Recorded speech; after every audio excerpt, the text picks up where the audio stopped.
إن يوم الفصل كان ميقاتا يوم ينفخ في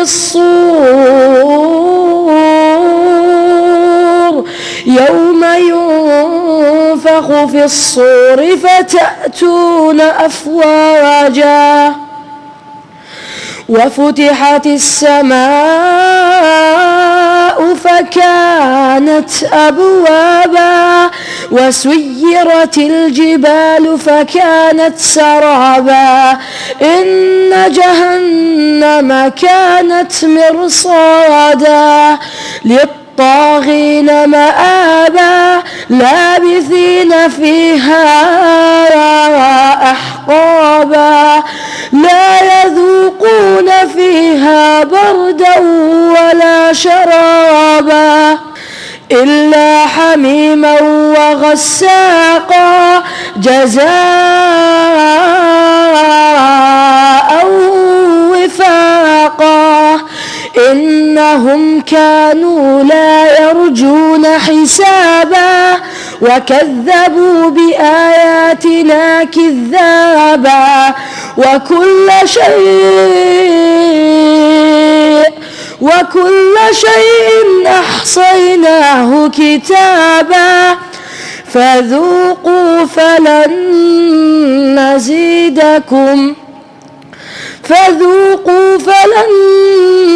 نزيدكم إلا عذابا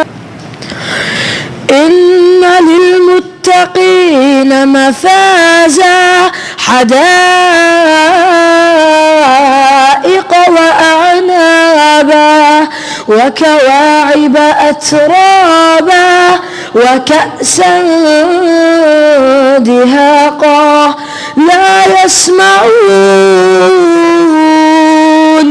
لا يسمعون فيها لغوا ولا كذابا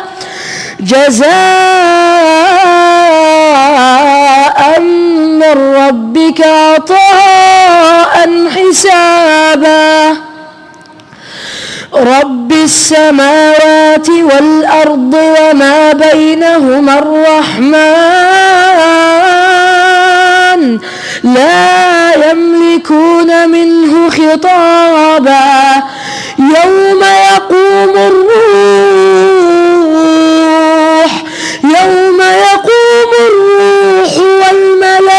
والملائكة صفا لا يتكلمون إلا من أذن له الرحمن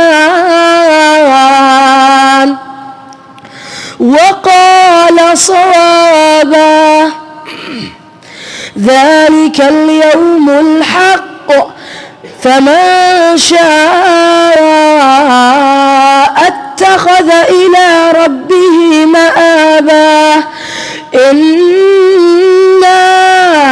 أنذرناكم عذابا